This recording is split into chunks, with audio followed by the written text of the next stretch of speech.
Deming, New Mexico. Population under 15,000. A town where the desert stretches endlessly. The silence swallows sound, and the stars are so bright they don't seem real. It's the kind of place people pass through, not the kind of place that ends up on the national news. But on a freezing morning in February 2025, something was unearthed. Not bones, not bodies. Children. 7 children, bruised, barefoot, and half-starved, were led out of a crude network of underground caves, hidden on a sprawling rural property owned by their parents, Melvin and Valerie Cordell. The kids ranged in age from 4 to 16, and every one of them told a version of the same story. We were born down here. The call came in just after 6:30 a.m. A teen girl, unnamed for her protection, walked into a local gas station. She was barefoot, shaking, wearing an oversized hoodie covered in dust. When she asked the clerk to use the phone, she didn't call the police. She called a teacher she remembered from a single year she had spent in public school. That teacher miraculously picked up. The girl said just one thing. "You were right. It's real. It's all true. Please help me." Within 2 hours, Luna County Sheriff's deputies, along with CPS, descended on a 35-acre property on the outskirts of Deming. On the surface, they found a decaying trailer, a rusted-out van, and a goat pen. Nothing unusual. Until they noticed a pattern of ventilation tubes poking out of the ground. Below them lay a network of narrow hand-dug tunnels, leading into what deputies later described as a makeshift subterranean compound. It was damp, stinking, wired with old car batteries for electricity. Blankets nailed over dirt walls. 7 children, 1 pregnant. 2 adult captors, their own parents. This was the family no one knew. The Cordell family had lived in Deming for nearly 20 years. Locals knew them as off-the-gridders, rarely seen, deeply private. They occasionally bartered eggs or goat meat at flea markets. Never stayed long, never talked much. But behind that wall of desert silence, something else was happening. The teen girl who escaped told authorities she had never been enrolled in school after age 7. Her siblings had never been registered anywhere at all. According to her statements, her parents used a combination of religious extremism, sexual violence, and isolation to create what she described as a family faith dome. When investigators interviewed the eldest child, a 16-year-old girl with sunken cheeks, cracked lips, and a voice like gravel, she didn't speak about her parents with hatred at first. She spoke with something closer to awe. "They were our gods," she said, "but our jailers also." According to this child's testimony, one the FBI later corroborated with sibling stories and evidence recovered from the cave, Melvin and Valerie Cordell believed they were divinely appointed to preserve a pure bloodline. They preached to their children that the outside world was polluted with sin, and that people who walked in cities, went to schools, or used hospitals were already claimed by the devil. Melvin believed that his bloodline had been touched by Abraham. Valerie believed the end times were near, that only the family hidden underground would be spared. Together, they created a twisted doctrine combining Old Testament scripture, pre-Columbian fertility rituals, and elements of apocalyptic Christian survivalism. As described by the children, the soil is sanctuary. Children were told that sleeping beneath the earth purified their souls. Blood is law. Only those with Cordell blood could marry or reproduce. Outsiders were unholy vessels. The first must bear the seed. Eldest children were required to initiate divine continuation.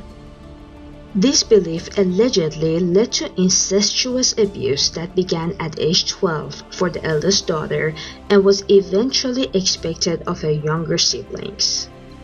To enforce this belief system, Valerie created handwritten family scriptures discovered by authorities in plastic bins buried inside the cave. One passage read, "From us shall rise the clean nation. The firstborn will sow, the others will multiply. The soil shall close above us, and the world shall burn above." These were children raised without light, without school, without language, for what was happening to them. Only doctrine, silence, and fear. To maintain total obedience, the Cordells controlled every aspect of their children's lives. Children were forbidden to use certain words like help, outside, or future. Any sibling who cried or questioned was made to kneel in the prayer pit, a dirt hollow lined with goat skulls. No mirrors, no books, no birthdays. The eldest daughter described a ranking system where younger girls were told they would someday serve the seed. And if you're wondering, yes, the children believed it. Some still do. A faith dome. That's the phrase the eldest daughter used. A world built underground where doctrine replaced daylight, and fear was called love. We have to ask the hardest question yet. When your own parents are your gods, how do you survive breaking faith? And here's where it gets darker. Her baby, she said, was fathered by her own brother. That brother, also a child. Over the next several days, reporters began uncovering a chilling timeline. In 2021, a neighbor did file a complaint about suspected child abuse. Authorities knocked, no one answered, case closed. In 2023, a CPS contractor marked the family as non-compliant after being unable to verify homeschool records. Again, no follow-up. It took a terrified teenager walking barefoot into a gas station to bring the whole thing to light. Valerie and Malvin Cordell are now in custody, each facing over a dozen federal and state charges, including child sexual abuse, incest, false imprisonment, and endangering the welfare of a minor. They have pleaded not guilty. The children, now under protective care, have been split among foster placements while DNA testing and psychiatric evaluations continue. But the story is just beginning. Most of us think of cults as compounds, uniforms, mass suicides. But sometimes cults begin in kitchens, bedrooms, living rooms. Dr. Helena Brooks is a forensic psychologist who has studied over 40 isolated family cults across the US. She states, people think cults need followers. They don't. They need a leader. And if that leader has total control over their children, that's enough.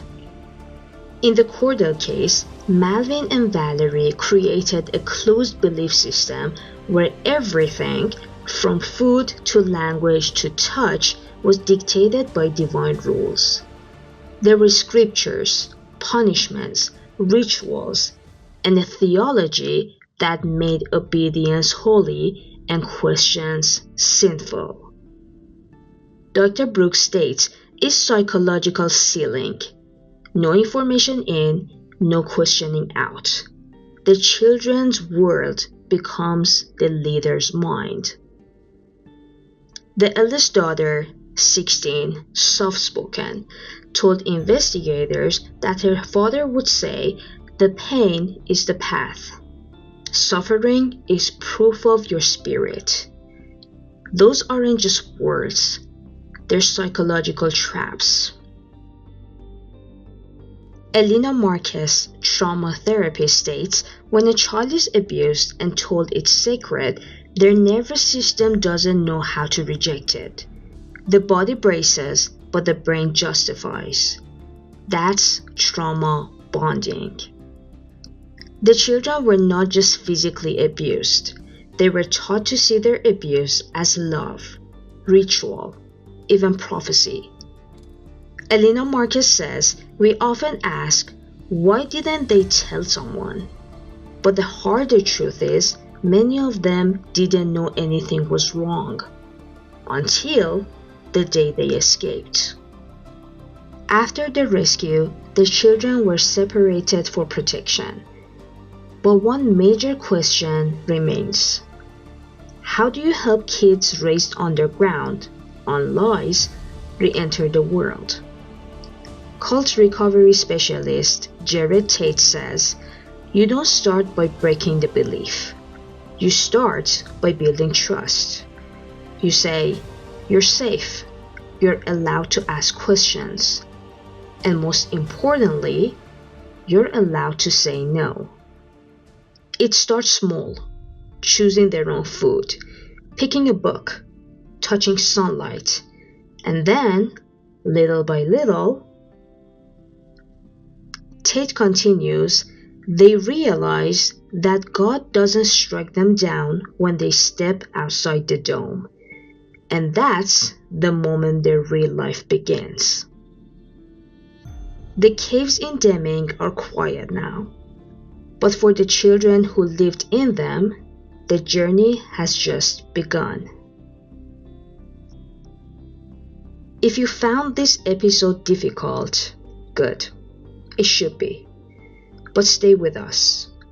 These kids deserve to have their truth told. Completely, respectfully, and loudly. This is your host signing off. Until next time, be aware, be safe.